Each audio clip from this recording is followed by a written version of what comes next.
What's up, everybody? It's the Common Sense Investor coming at you with another video. Happy holidays, Merry Christmas. It's all over with. We're getting ready to head into a new year.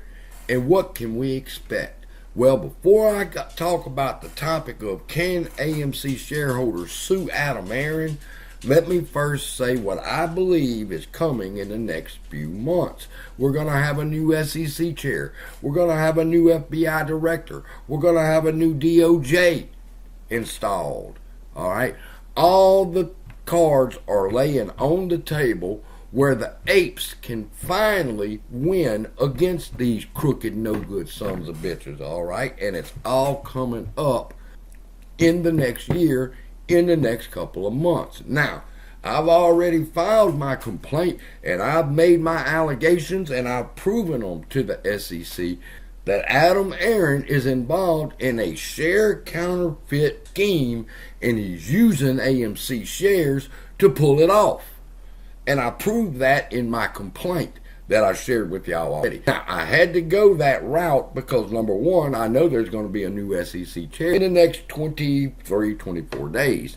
And they're going to be the ones reviewing my claim against Aron and the board and Goldman Sachs and what they're doing. All right, which I'm going to outline very simple for y'all before the video's through.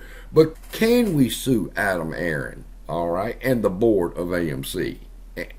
And more importantly, can we win? And the answer to that question is absolutely. Of course we can. The question is, can we win?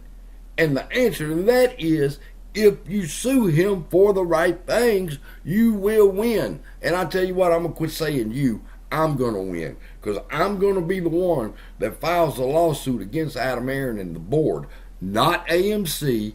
And I'm going to bring justice to us for what this man has done. I'm going to explain the counterfeit money laundering scheme in just a moment. But understand, if you're going to sue Aron, you got to sue him for the right thing. And fiduciary duty of care, he cannot be sued for anymore. What's fiduciary duty of care?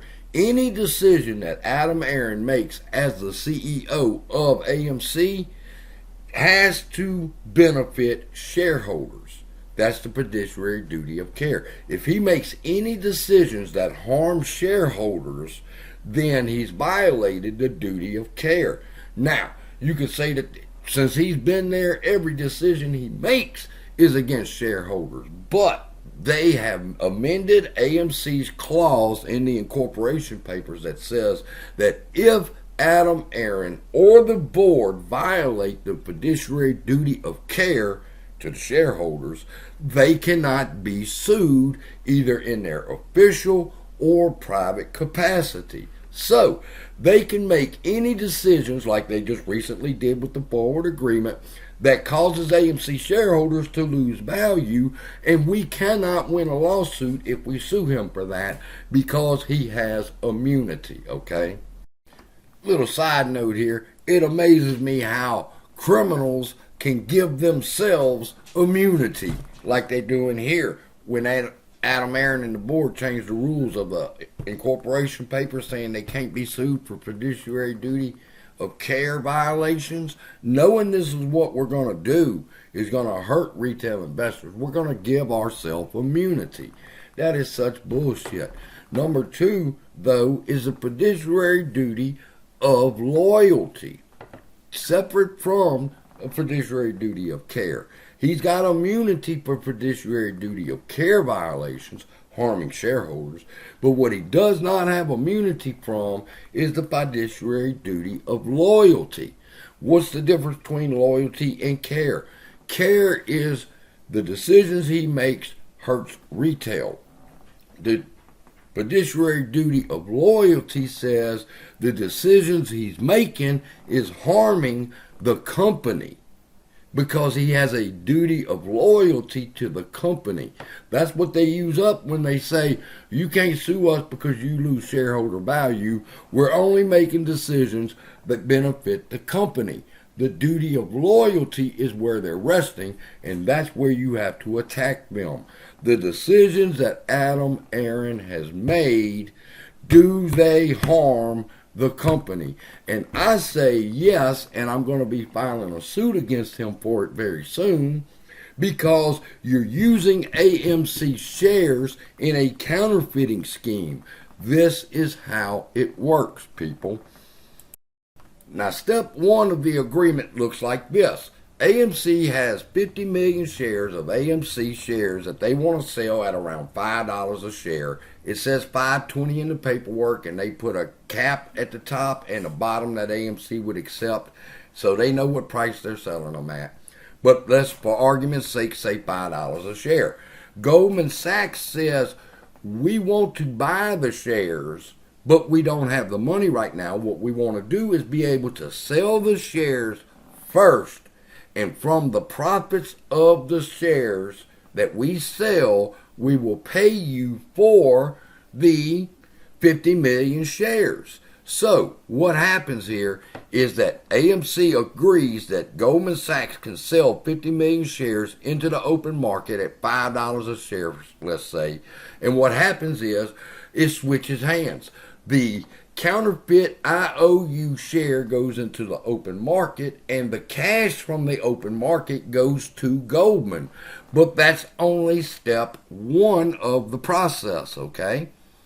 Now, before anybody argues with me about my next point, let me say this, that the paperwork itself warns us that when they do this, the price will fall and you stand to lose a substantial amount of your investment.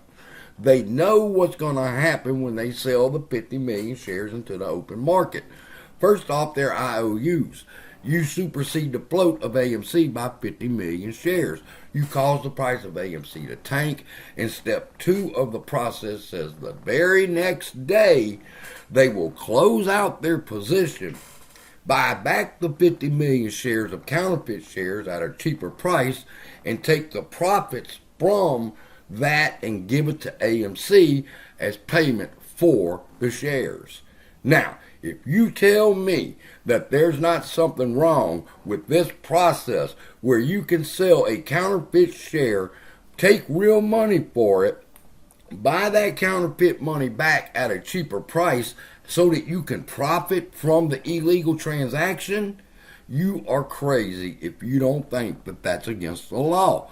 That they are selling counterfeit shares into the market, shares that Goldman does not have, taking the profits from it, buying the counterfeit shares back at a cheaper price, and AMC and Goldman split the profits.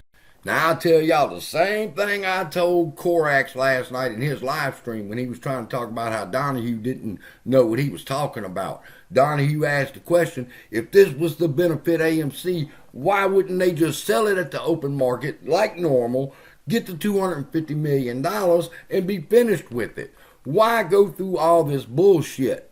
And I told Forex, this is the very definition of naked short selling, people. You're selling shit you do not have, profiting from that, and that is illegal. And the fact that AMC, Aron, the board, and Goldman conspired to do this makes it a RICO charge. So, can they be sued for what they've done here in the forward agreement as a fiduciary duty of loyalty to the company? And the answer is absolutely yes. A case can be made that the decision that Aron is making with this forward agreement harms shareholder investors and harms the company.